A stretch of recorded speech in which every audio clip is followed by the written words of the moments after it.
इस वीडियो में हम पार्ट्स ऑफ द सेल के बारे में पढ़ेंगे।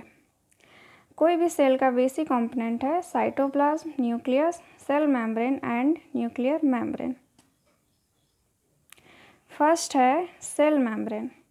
The cell is enclosed by a thin outer boundary called the cell membrane. Cell एक थिन आउटर बाउंड्री के अंदर रहता है जिसे सेल मेम्ब्रेन बोलते हैं।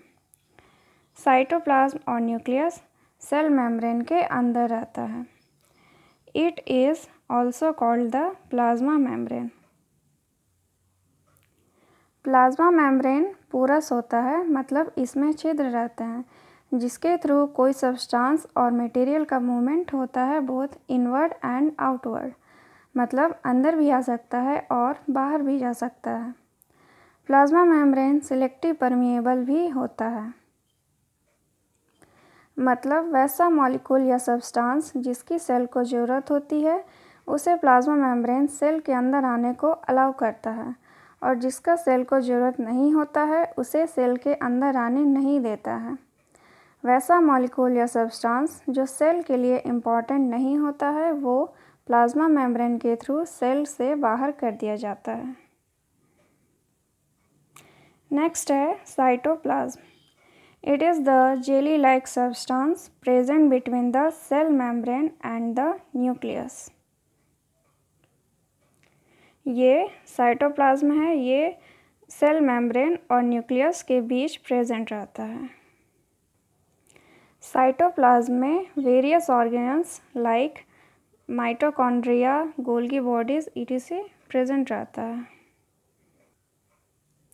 नेक्स्ट है nucleus. It is an important component of the living cell. It is generally spherical and located in the center of the cell. ये न्यूक्लियस है, ये स्फेरिकल शेप का होता है और सेल के सेंटर में लोकेटेड रहता है। नेक्स्ट है nuclear membrane. Nucleus is separated from the cytoplasm by a membrane called the nuclear membrane. Nucleus cytoplasm से न्यूक्लियर मेम्ब्रेन के थ्रू सेपरेटेड रहता है, ये न्यूक्लियर मेम्ब्रेन।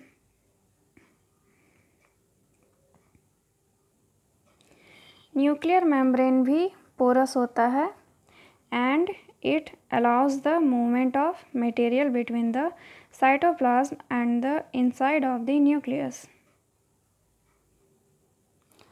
साइटोप्लाज्म से मटेरियल मूव करके न्यूक्लियस के अंदर भी जा सकता है और उसी तरह न्यूक्लियस से भी मटेरियल साइटोप्लाज्म में पास हो सकता है। There is a small spherical body in the nucleus called the nucleolus. Nucleus के अंदर ही एक स्मॉल स्फेरिकल बॉडी प्रेजेंट रहता है जिसे न्यूक्लियोलस बोलते हैं।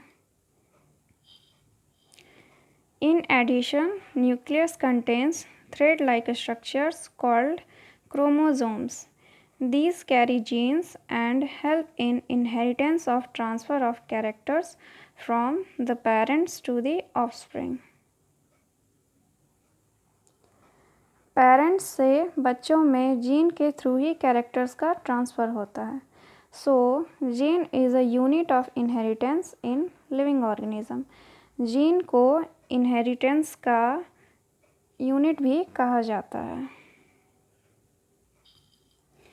नेक्स्ट है plant cell and animal cell. इसके बारे में हम नेक्स्ट वीडियो में डिस्कस करेंगे। Thank you.